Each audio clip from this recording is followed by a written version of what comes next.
What's up, YouTube? It's your boy. I'm everyone's boy, the Tiki Moss, and today I will be reviewing Wrestlemania 34, in which this pay-per-view was absolutely long, but I thoroughly enjoyed it, and I'm pretty sure most fans did. So let's just get right into the show, shall we? First off, we got Seth Rollins versus Finn Balor versus The Miz. This match was a great match to start off. First off, Seth Rollins came out with the blue eyes. That was great special effects, because at first I thought it was contacts, but it looked like it wasn't contacts. And then we had The Miz looking like $1,000,000. This brother looked like this dude came out of Bill Gates' office, man. He looking fresh.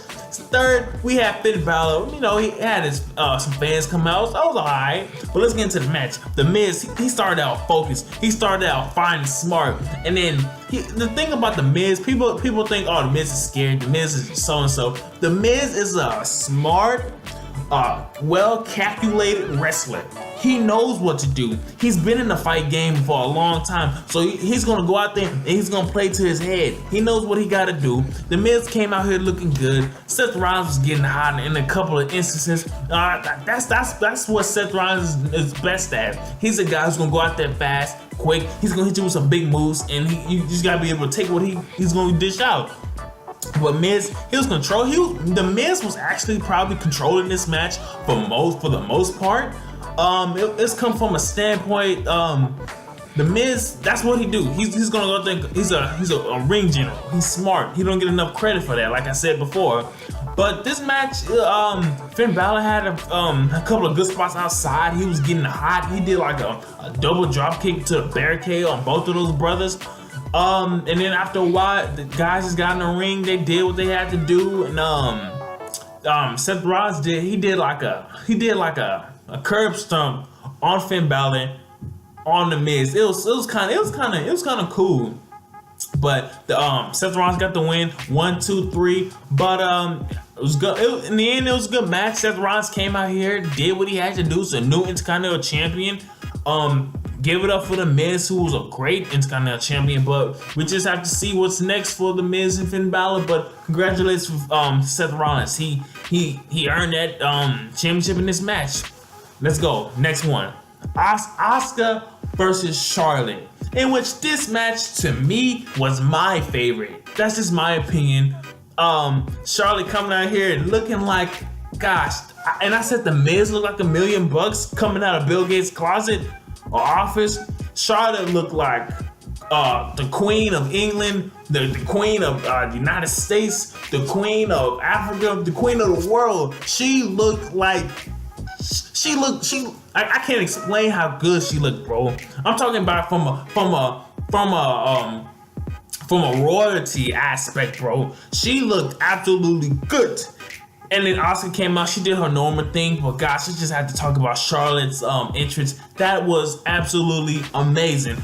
But let's get into this match. And in the beginning, it was a back and forth.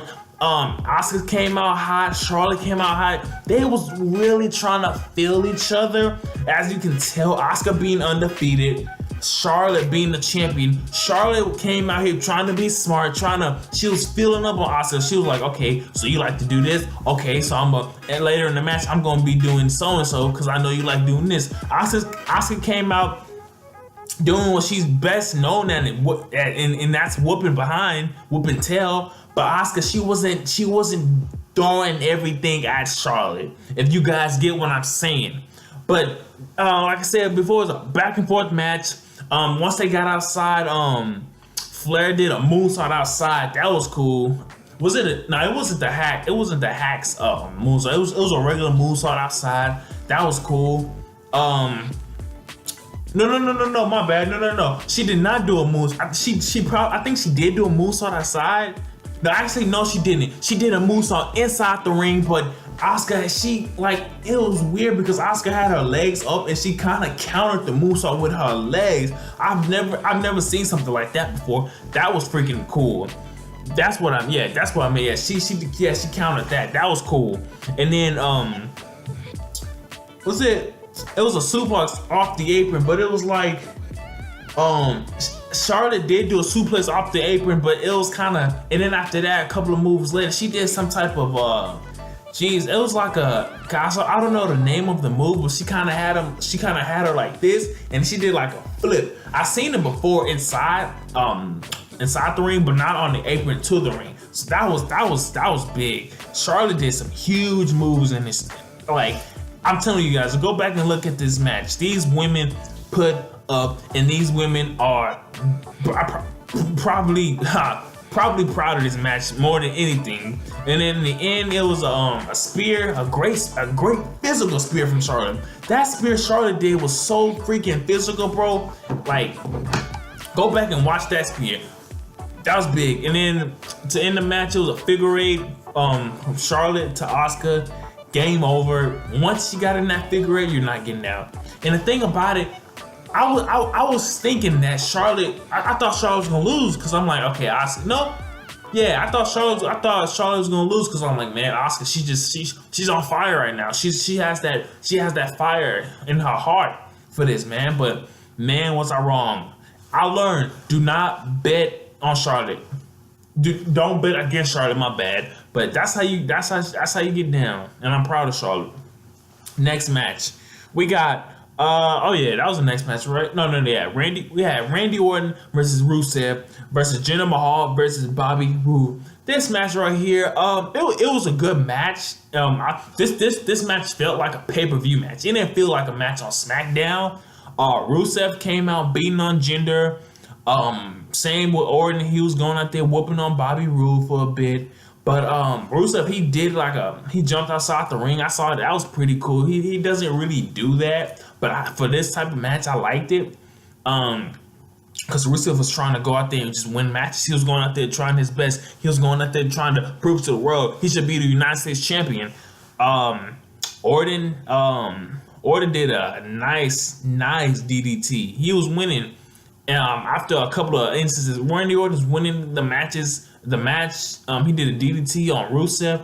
That was cool. He did a couple of RKOs on Rusev and Jinder Mahal. And then that's the scary thing about Randy Orton. If Randy Orton hits that RKO, that could potentially be 1, 2, 3. So that's what kind of shocked me. I'm like, whoa, he's hitting these RKOs. Jinder Mahal and Rusev, they should have did their homework. You guys got to look at that film room. You guys got to be able to go out there and say, okay, Randy Orton likes to do the RKO at a certain time in that match. But it's okay because Jinder Mahal won the championship. If I had to put money on it, I would have said Randy Orton or Rusev wins. Maybe put my money on Rusev because he's been focused for the past couple of weeks. He has his boy out there, Aiden English, having his back. So if anything goes down that's a little freaky or a little spooky, he would have been out there to counter everything out. But it's okay. Jenna hit his special move on who did he hit his move on? It was Bobby Roode he hit his move on, or Rusev. It was one of those guys. But like I said before, this match was pretty good. But next, we got Ronda Rousey and Kurt Angle versus Triple H and Stephanie McMahon. This match right here, guys, man. I'm gonna say this. I believe a lot of people. Well, let me not say a lot of people, but we had some people out there saying, okay, Ronda Rousey, she's not gonna have the best match, so and so. This match might be a little so and so, but my God, Ronda Rousey put up for her first professional match ever. She showed her tail, man. She showed her tail, and personally, outside of her sport of wrestling or UFC, I'm not really a fan because she disrespected Mike Golick. She disrespected Max Kellerman. Those guys were doing their job, but that's another thing. But when it comes to this, she absolutely put up, bro. In the beginning, Steph, she came out pushing and pulling Ronda Rousey hair, doing those little villainous tactics, trying to get in the head of Ronda Rousey. But Ronda Rousey, she was focused. She was laser focused. She knew what she had to do. She knew what she wanted to do. Triple H and Stephanie, they was using teamwork on Kurt Angle and Ronda Rousey. Just simple, good tag team work, and that's the pairing of husband and wife. Triple H, a veteran of the wrestling game for over 20 years. Stephanie being in the wrestling game, she knows the ins and outs of the ring. Even though she's not really a wrestler, she knows what to do. Triple H and then after a couple of after Triple H and Kurt Angle went at it a couple of times in the ring, they did their thing.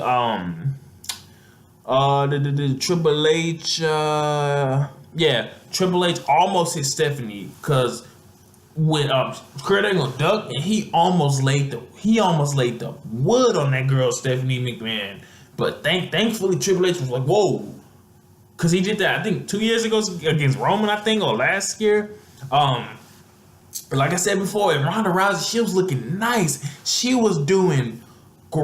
had some great punches on Triple H. Like, she was hurting this boy Triple H. People forget she's a former women's UFC champion. She's arguably one of the best strikers in the world. She's definitely the best women's striker in WWE today. She was hurting on Triple H. She was getting at his guts. She was getting him in the face. Triple H was taking it.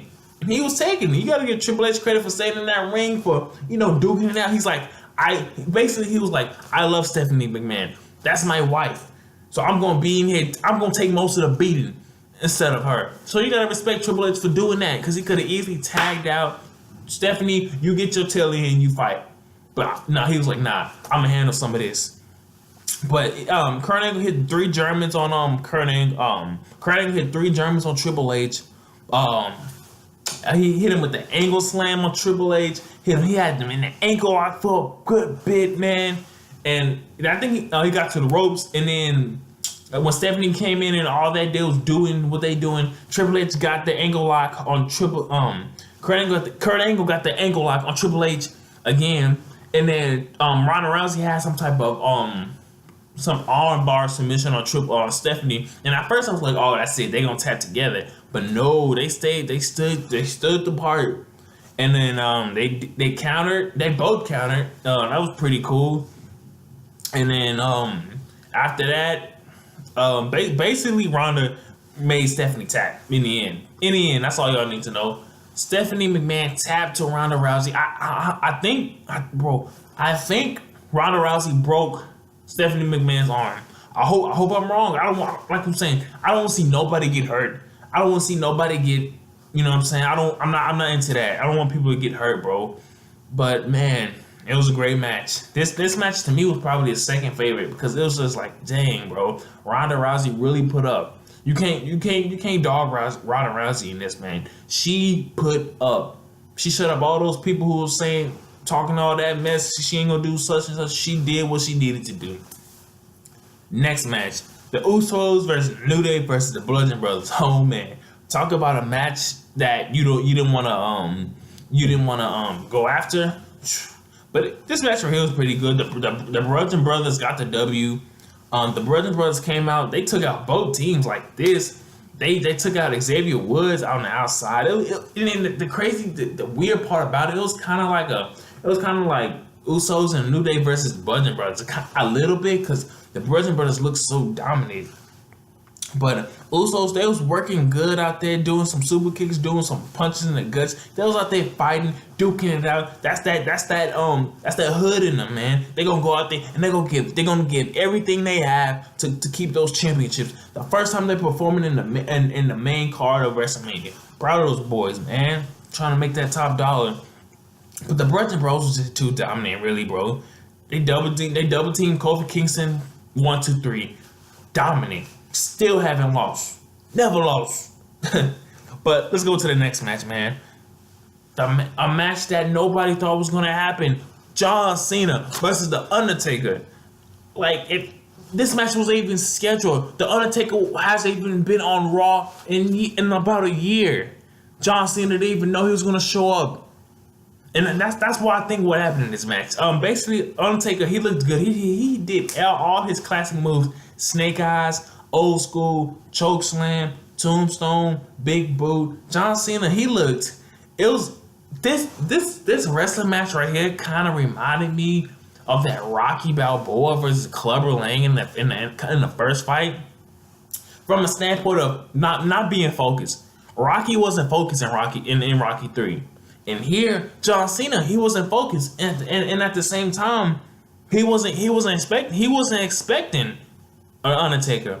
And then when he was told that somebody or whatever the ref said he had maybe 30 minutes to prepare, that's not enough time to prepare. Trust me, I played college football in the United States and I played in Canada. So I know something about going out there and being focused, ready to play a sport. John Cena, he didn't look focused. He looked spooked. He looked, whoa, is this really happening? So that's why I think what happened. John Cena is a 16-time champion. He's one of the greatest to ever do it. So I think John Cena wasn't focused. Undertaker beat him with one tombstone. Undertaker looked good. He looked fit. He looked strong. He looked healthy. He looked quick. He looked agile. Cena looked lost. But then again, we had to see what happened next. But for WrestleMania 34, The Undertaker beat John Cena. That's all that is to that one. But let's go to the next match. We got the return. Daniel Bryan teaming up with Shane McMahon versus Sami Zayn and Kevin Owens. If Sami Zayn and Kevin Owens win, they are reinstated to SmackDown. If they lose, they're out. They're out of SmackDown. But let's get into this match. First off, it was a sneak attack. Definitely wasn't expecting this. Kevin Owens and Sami Zayn sneaked attack on on Daniel Bryan and Shane McMahon.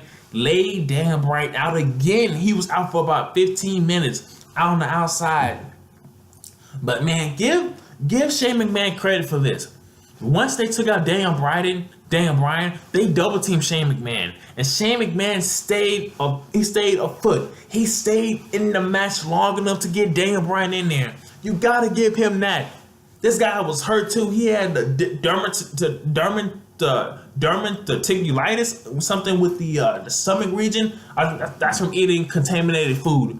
He stood in that ring and gave everything he had. He fought back when he couldn't fight no more. He jumped when he couldn't jump no more. He gave everything he had when he was running out of his breath.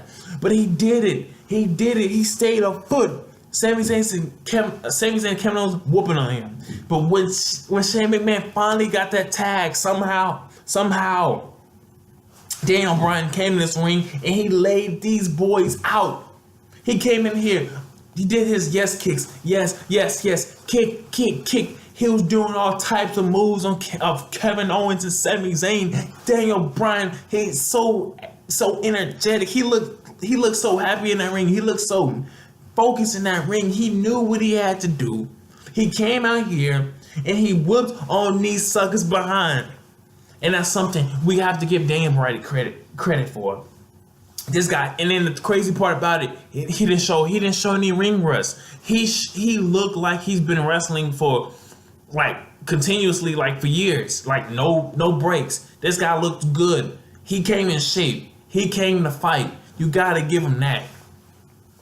And then what happened was Bryan did a running kick on Sami Zayn, and he put him in a yes lock, made him tap. Sami Zayn and Kevin Owens are fired from SmackDown, or they're not reinstated, to put it.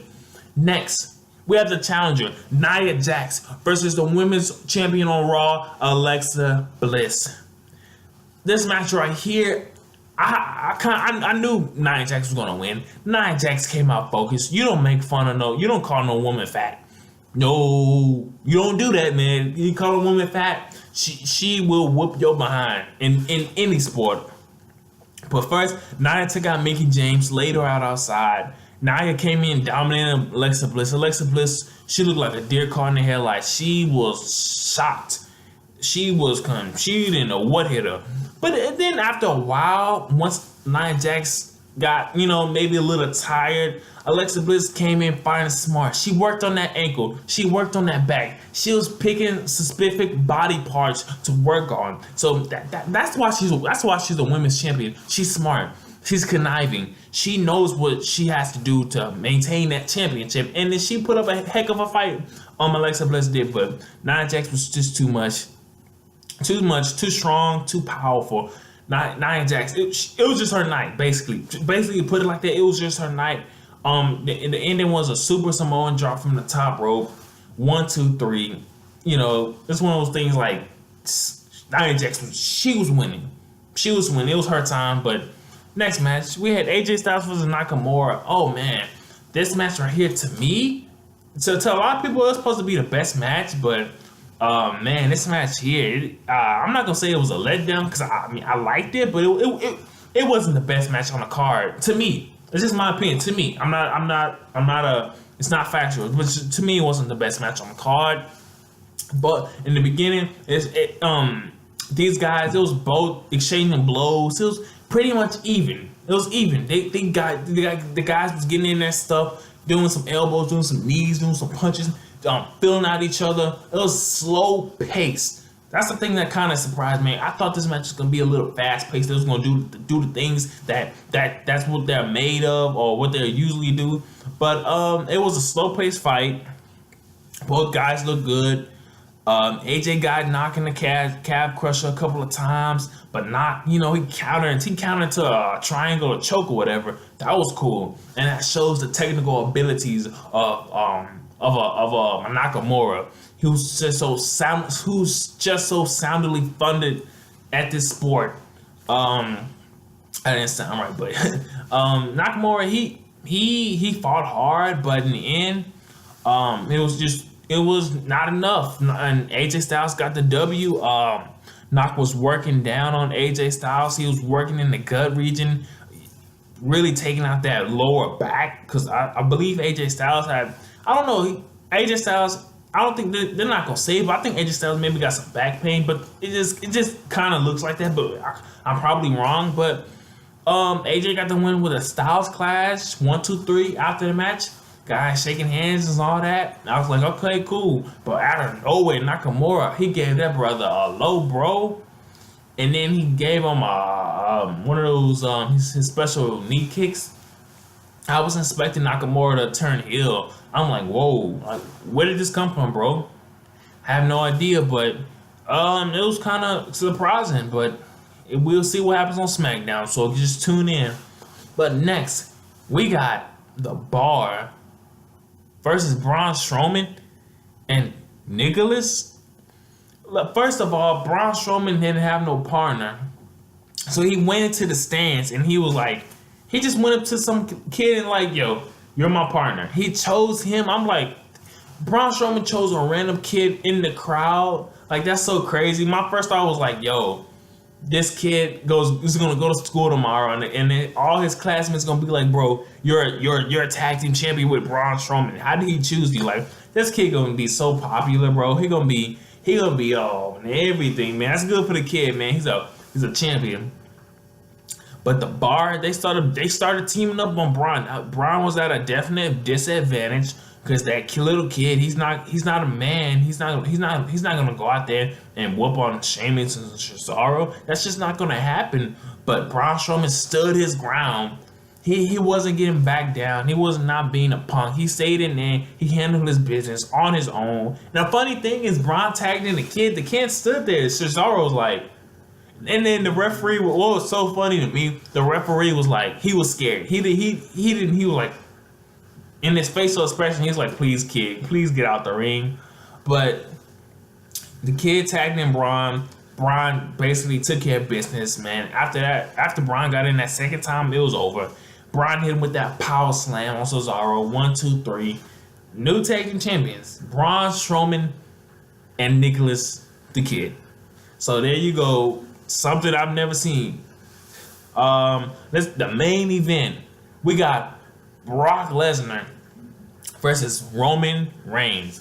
And this match was golly. This match was physical. First off, let me say by saying this, man. The crowd, don't say this. Don't say boring. These men out here giving everything they have to win that WWE champion, and y'all saying boring. Stop it, bro. Roman out here getting his butt beat. Brock getting his butt beat, kinda in a way. Just don't need to say that, but. The match started with 3 Germans in a row for Brock Lesnar. Brock Lesnar started out hot, but Roman was in there doing his thing, man. He hit he hit old boy with 4 Superman punches. Roman looked good. If I had to put money on it, my money would have been on Roman as well. But no, actually, it would have been on Brock. Maybe had some help for somebody on Roman, but Brock Lesnar looked absolutely he looked beatable. Let me say that. He looked good, but he looked beatable. But Roman, he didn't. It's just not easy. But Brock was hitting this guy with belly to bellies continuously. He did a belly to belly outside. I think Roman head kind of hit the table first. That looked nasty. But Brock was dominating Roman. Roman tried. Roman came back after maybe a couple of Oh yeah, he did hit Brock Lesnar with mad spear on the outside. That was cool. But in the end, it was just too much. Brock Lesnar ended up hitting Roman Reigns with seven F5s. He in the middle. He even hit him with an F5 on the table outside. Broke his behind in the ring. F5, and then Brock Lesnar bloodied up that boy Roman Reigns. I was like, dang, G, you gonna do that to my man Roman Reigns? He bloodied that brother up, man. But in the end, that's what it is. Brock Lesnar is still Universal Champion. But in the end, I fully enjoyed this pay-per-view. This pay-per-view was absolutely fun. Was it long? Yes, it was long, but man, this pay-per-view was good. Like, I enjoyed going through these matches, bro. I enjoyed it. All these matches was good. I mean, except maybe let me say this. All the matches was great except for two of them. But I'm not gonna call that out. These men and women went out there, gave everything they had. I had fun. The crowd had fun. I'm not gonna put down nobody. But in the end, I give this pay-per-view maybe like a 8.5, 80, like an 86, 85 out of 100 on the pay-per-view. But in the end, I enjoyed it. And if you guys did, tell me what was your favorite match. What did you enjoy about the match? But until then, I'm your boy. I'm everyone's boy, the Tiki Moss. Subscribe to the channel, all that good stuff. I'm having more content. Hopefully, I can get more people to interview, because I love interviewing those athletes, man. But until then, hit that subscribe button, and hope you guys had a great WrestleMania day.